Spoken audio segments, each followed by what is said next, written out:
So nowadays, a lot of talk is going about if we go more on the path of welfare state, we may end up crashing like Sri Lanka, because Sri Lanka too had a lot of issues regarding giving tax breaks or giving a sort of free education, so sort of like that.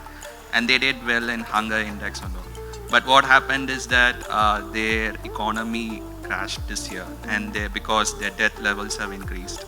Part of it is because of the Chinese debt as well, but part of it is because of the government fiscal policies. Amul is one of the successful model. My question is, can we replicate successfully the Amul model in various sectors of the rural economy with active state participation in crop planning?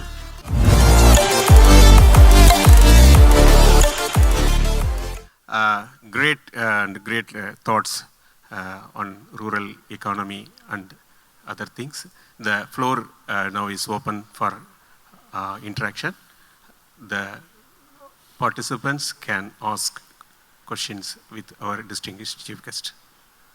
Please raise your hand if you want to ask questions. Hello. Yeah. Yes. So, hi sir. Thank you for being here. And yes, please. Yeah. So my question is with regarding to rural India. You spoke a lot. Could you hold the mic closer? Yeah. So now I hope I'm audible. So from my side, I would like to ask a question about. So since you spoke about a lot about welfare state. Nowadays, welfare state. Yes. So nowadays, a lot of talk is going about if we go more on the path of welfare state, we may end up crashing like Sri Lanka, because Sri Lanka too had a lot of issues regarding giving tax breaks or giving a sort of free education, so sort of like that. And they did well in hunger index and all. But what happened is that their economy crashed this year, and because their debt levels have increased. Part of it is because of the Chinese debt as well, but part of it is because of the government fiscal policies. So how do you respond to those allegations that if we take up this welfare state? I get it. First of all, Sri Lanka's external borrowings, there is plenty of literature in the last 5-6 weeks on how its problems came about, and it is not owing to one country called China. It has to do with the entire marketization and globalization process that all of our countries, including India leading the charge, has created for themselves. And the idea that to do welfarism will bring about a crash, when in fact the volatility of global markets, the volatility of and the fluctuation of the global structures that we have embedded ourselves into, that is what creates your problem. Consider this, that your economy shrank 7.7%. Your GDP shrank 7.7% in the first year of the pandemic in India. In the first 12 months, Indian billionaires doubled their wealth to $800 billion, or 24% of the GDP at that point. So did that happen by welfarism? It happened by loot and expropriation and exploitation. Secondly, if you compare over a 70-year period, and ever since the UN Human Development Index has come out from 1991, please note that Sri Lanka is far ahead of India in the human development rankings.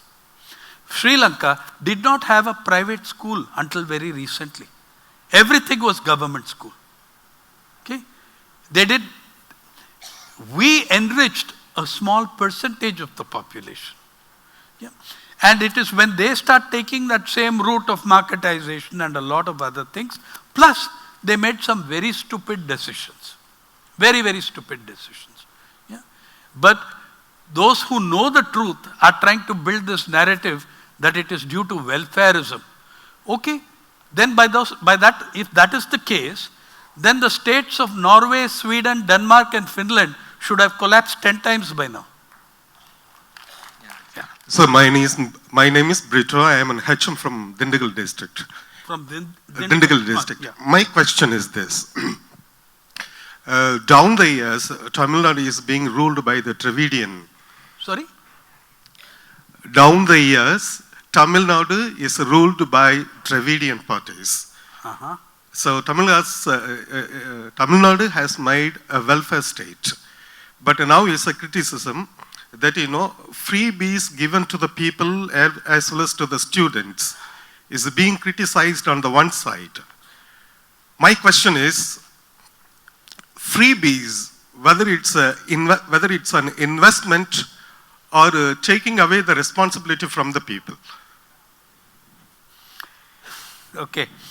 I did address this in my intervention itself, that it is outrageous. It is outrageous to call this freebies, to use this argument of freebies to deny people, to deny human beings their minimum necessities. And it comes from an attitude of total class and caste condescension. That is where it comes from, this attitude. Okay. Now, incidentally, I remember when in the early 1980s, when Tamil Nadu pioneered the midday meal, I remember the cartoons in newspapers making fun. There were cartoons in all the national dailies showing all the teachers will become cooks. 10 years later, the United Nations holds up Tamil Nadu's midday meal scheme as a model for the world to follow. Yeah, I am proud of that. And I am proud that the state had the courage to hold to its commitment to its people and not be put off by the great editorial writers of the national dailies. And there were mercifully no such TV anchors at that time. Okay. So, that midday meal, remember in 1991 when hunger deaths started coming again, many activists went to the Supreme Court. The Supreme Court mandated that a midday meal scheme on the lines of Tamil Nadu will be nationally, statutorily mandated. The whole country, it called upon every state in the country to formulate a similar program. So I don't give, the freebies in India don't go to the poor. In your budget, by the way, because I wrote about it so often, Government of India in 2014 deleted it from the budget documents. And they have revised it in a way that you cannot make out the figures anymore. Do you know that every year from 2006 to 2013, please see the Hindu, I wrote about a small annexure in the budget called Statement of Revenue Foregone. Statement of Revenue Foregone. Do you know what are the main elements of Statement of Revenue Foregone? 73,000 crores on corporate income tax. And by the way, the biggest concessions on import duties were for gold and jewelry. All those poor laborers and servants, they're buying gold and jewelry, importing it. Every year, between 100 to 140,000 crores. I calculated for the full period for which data are available from 2005 to 2014. Do you know how many rupees we have given to the top 1% of the population? That's a freebie. 43 trillion rupees. 43 trillion rupees, you can run the NREGS 100 days program. You can run it for 25 years on more. You can increase the number of working days to 200. So I don't take this stuff about, coming from, it comes from absolutely people with no empathy for other human beings. I don't accept it one bit. So thank you so much, sir. Please. Good evening, sir. Hold the mic close, please. Good evening, sir. Sir, my question is, you spoke about agroeconomy, right?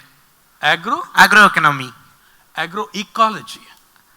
Yes, agroecology. Yeah. But given the population pressure, we need more land, right, sir? We are in demand of land. So if we should feed the population, we must need more irrigation, and the agroclimatic zones will break, right? So what will be the solution, sir, for this? See, first thing, the idea that your food production is not enough to feed your population is a myth. Globally, it is a myth. The UN FAO, the Food and Agriculture Organization, has a report, SOFI, State of Food Insecurity. Yes. You can see that from 2013-14, they have said it 3 times, 4 times. The present food systems are enough to support a population of 14 billion. 14 billion people we can support. The fact is that people don't have purchasing power. People are not able to afford the food. Great example I will give you during the pandemic. August 2020, my dear, you had 104 million tons of so-called surplus food grain sitting in the buffer stock. 104 million tons. What did we do? 5 kilograms per person. And what did we do with the rest? We exported it. Okay, the food was there. We were not willing to commit it to our poor people and to the hard-working laborers of this country. Do you know one of the earliest cabinet decisions of the Union Cabinet during the pandemic? One of the earliest decisions was to permit uncapped amount, you can look at April to August 2020, to permit an uncapped amount of rice, not wheat because it's rice only that you can make it from, to be converted to ethanol, to create hand sanitizer for people who don't have water to wash their hands twice a day. We destroyed huge stocks of food grain, or we permitted the destruction of huge stocks of food grain. So it wasn't an absence of food that was the problem. The problem is, are you honoring the right to food of your people, which is implicit in your constitution, in your fundamental rights, in your directive state principles? So the solution is to implement your constitution. The solution is to honor the right to food, or what I would call food justice. The solution is to honor the Constitution's call to fight inequality and exploitation. It tells you that in so many words, to mitigate inequality. When you take all those measures, they are all within your Constitution, and I don't care what major demographers or economists think, because I think I know what I want to be, what brought this country to independence and freedom. Yeah, thanks. Thank you. Thank you. Sainath sir, my questions to you is there any concrete solution to address the landless laborers here?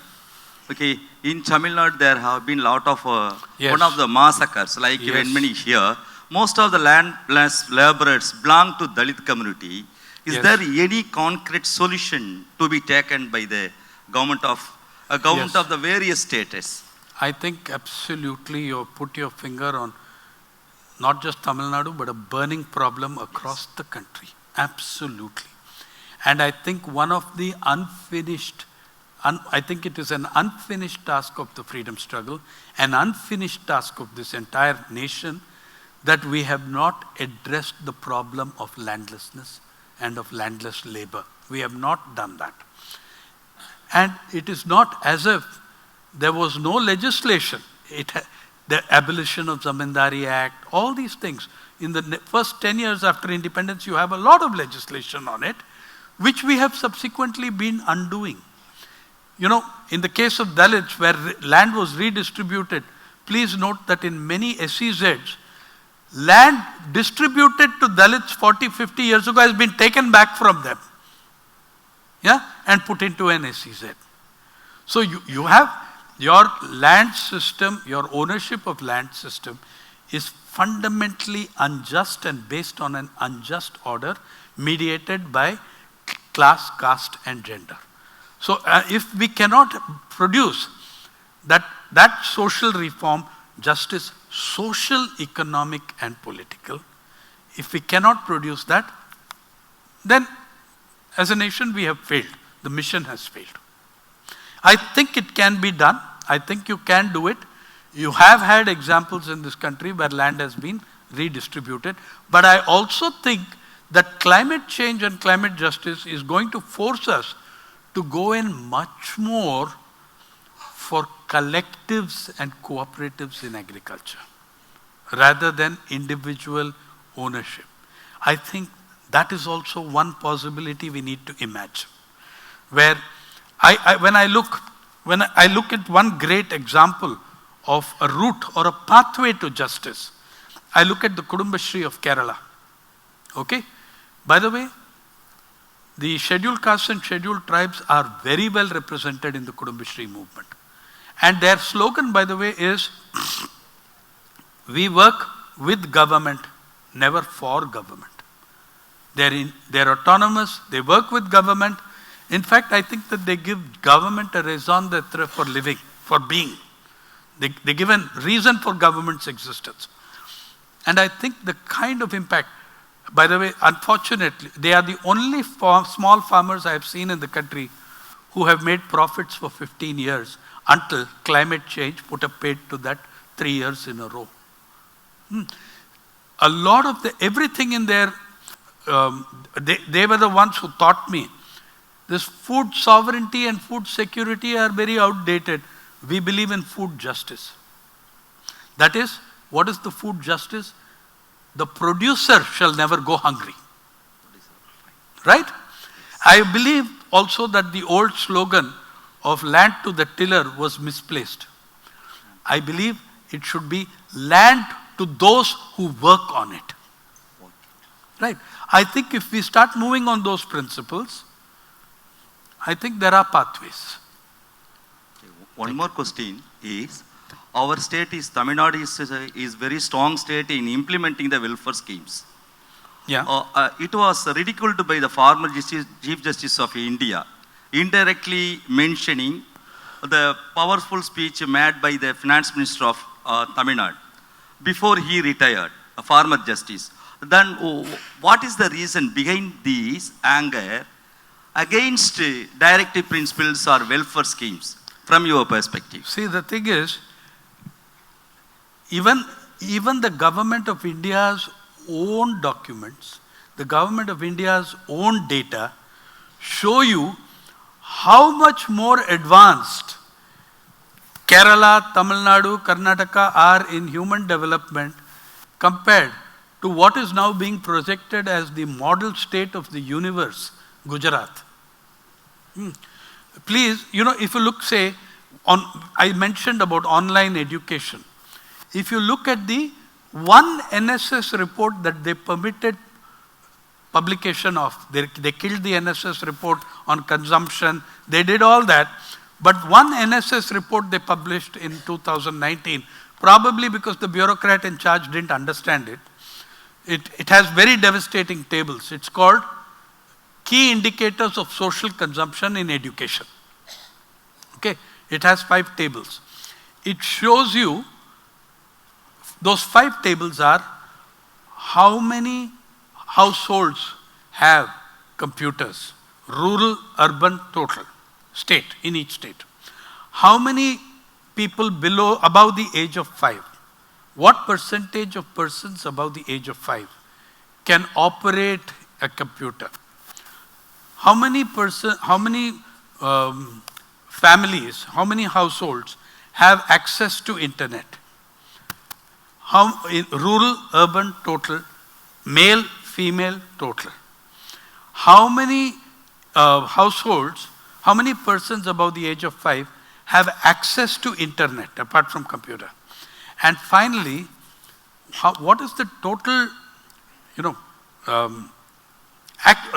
numbers of percentage of people who have actually used the internet in the 30 days preceding the survey?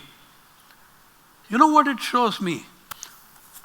I wish I'd had the time. I would pull out my pen drive and show it to you.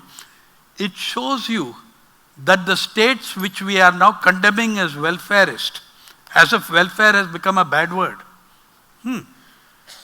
They are the most egalitarian states compared to, relatively egalitarian, compared to all these other states who are supposed to be a model. Women in Kerala, rural women in Kerala and internet do better than men in Gujarat. Okay, so, have a sense of what I'm saying. It is that welfarism which they call, it is also in these cases, it is I think Gujarat or other states. Certainly women in Kerala in the use of net are ahead of men in several states. Whatever Gujarat is, it is far below, in all parameters, it is far below the half a dozen other states. It's not in the first 6 or 7, right? But this is supposed to be the model you want to follow. Please follow it. I mean, my good wishes to Gujarat, let them follow it. Tamil Nadu and Kerala is number 1. Okay, in terms, the more egalitarian a state is, the more it shows in access to online education, to computers, and all these figures are before the pandemic. Imagine what happened to others during the pandemic. Yeah? And you have schemes here, freebies, of trying to take education to people's homes. You have those schemes as well in the state. I don't care what you call them, welfarist, socialist, what you call them. Please implement them. I think they're good. Yes, sir. Hello, sir. Good evening, sir. I'm a retired civil servant. Yes, sir. I hope the senior policy makers here picked up a lot of points for their, policy making. You are always a voice of voiceless. And today, you touched upon a very important issue of rural migration, agrarian crisis. And you also, in the earlier response, you slightly touched upon the point. How do we engage the rural workforce gainfully? Yeah. Can the government model, the J.C. Kumarappa's model, work now, need to be revisited now with whatever modification? And the second is, the cooperative movement is very, very important. Amul is one of the successful model. My question is, can we replicate successfully the Amul model in various sectors of the rural economy with active state participation in crop planning? We're very important. We are a very, very small landholding. We need to have a crop planning at the macro level. There, Udavar Sandai, for example, in Tamil Nadu, is a really very successful model, and it has bridged the gap between the consumer and the producer and the distribution of wealth. There is no middleman here. So we need to do away with the middleman, concentration of wealth in few hands. At the same time, we need to gainfully engage the rural, educated youth. So how do we address this issue with the cooperative and J.C. Kumarappa's economic policy in the core? Thank you, sir. Firstly, I think we have to recognize how massive the challenge is with over 13 million youth entering the job market each year. Okay. Now, again, let me give you the great model state of Gujarat.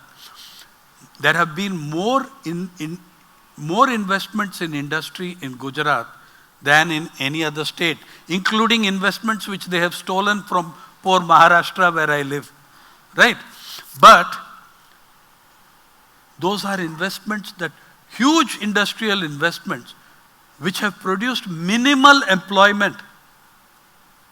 You can find other industrial investments which produce per crore of rupees far more jobs than that kind of investment. So one question is, what do we invest in industry? Second, I have always had a problem, even with several of my progressive friends, who keep clinging on to the idea that agriculture is finished, we have to get all the jobs in industry. That era of industry is over.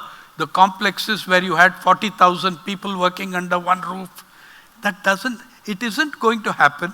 It is not going to happen in our environmental and ecological situation. It's not going to happen when climate change is such a serious business. I think there is still a lot of scope in agriculture, in forestry, and if we solve, as that gentleman said, if we address the problem of landlessness, if we are able to create collectives and cooperatives, we will bring down the use of hazardous inputs very significantly. That's one.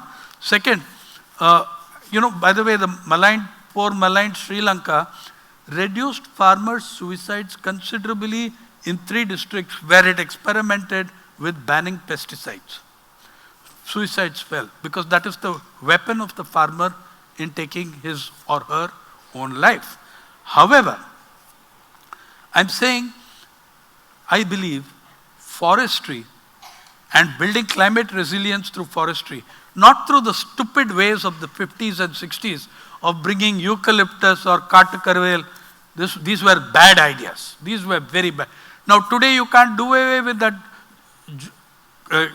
Cassius juliflora.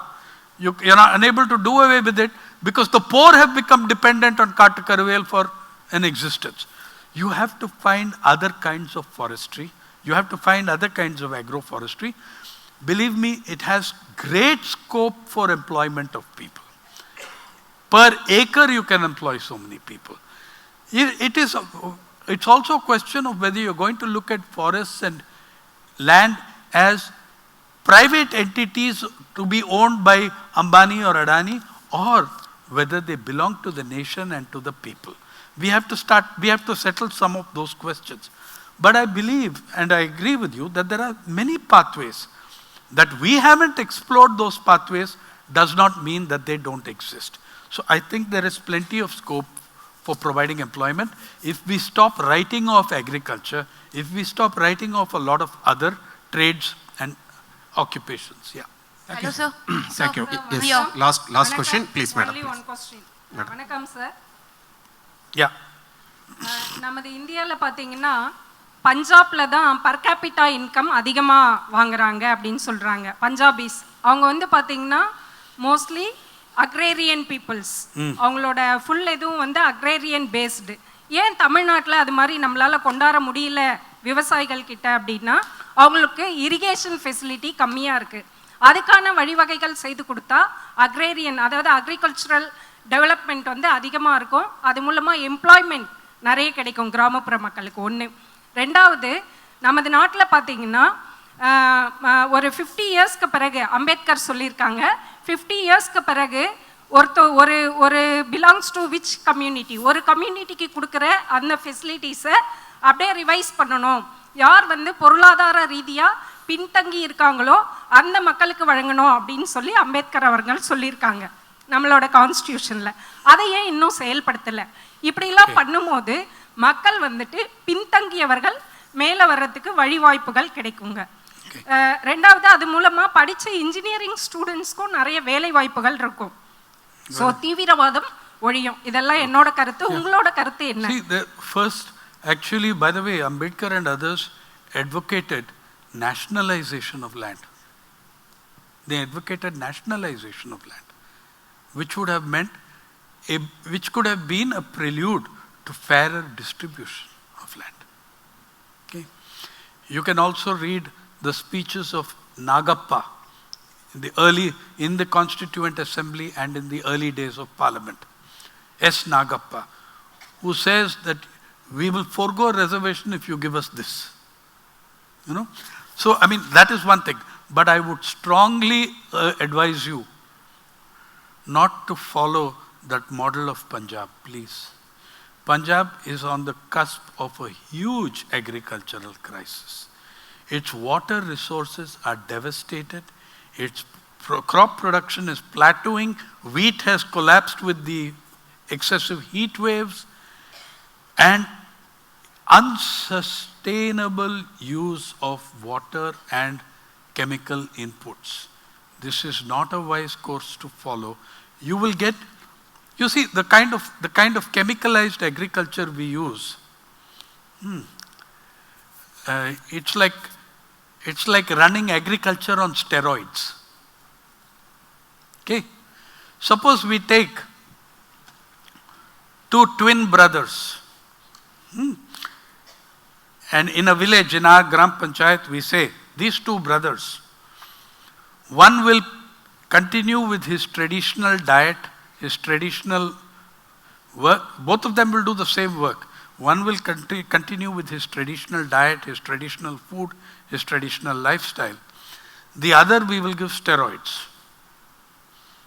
And then we will see how both of them will function.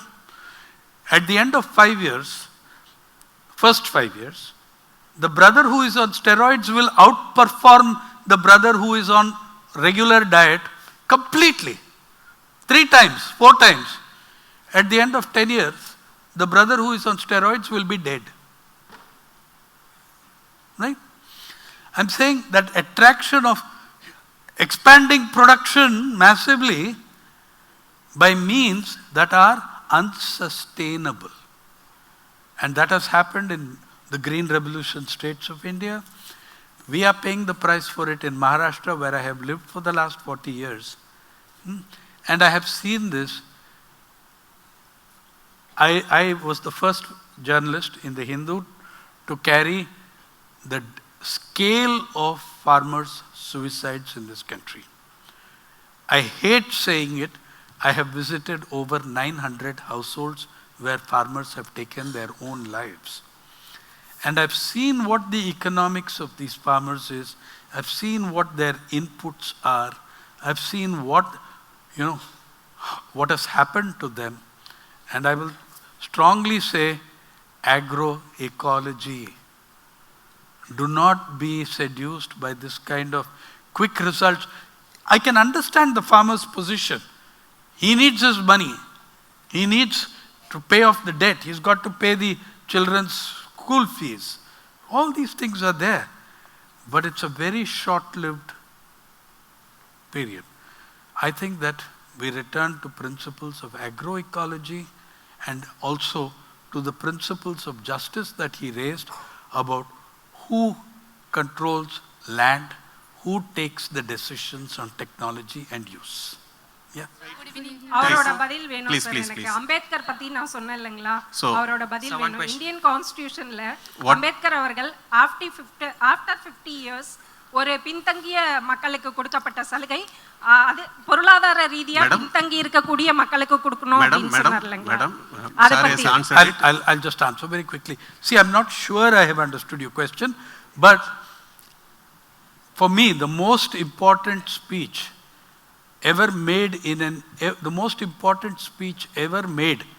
in a legislative body in this country, the most important speech on India as a democracy, India as a future, was made by Bhimrao Ambedkar in the Constituent Assembly on November 25th, 1949, as they handed over the draft constitution to the Constituent Assembly.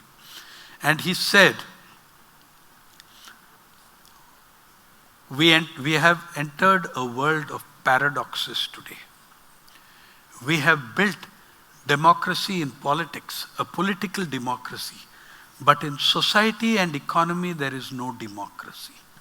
The lack and absence of democracy in society and economy, which people today sometimes, if you try to correct that, they call it welfareism. The lack of democracy in society and economy will one day explode our political democracy. How true it is, not 50 years ago, but 70 odd years ago, he said it. 70 odd years ago, he said it. 73 years ago, that you will destroy your democracy by injustice and inequality. I think that we have to hark back to that speech, and it is also that finds reflection, the principles of that speech finds reflection in the constitution of which he was the chief architect. So I think that we have to give that extreme importance and rescue that constitution from what it has been reduced to. Thank you. This is the great session. We would like to thank our chief guest and distinguished journalist, Mr. Sainath sir. Now I request our Principal Secretary, School Education and Principal Secretary, Rural Development to honor our chief guest. Please. Oh. To stay.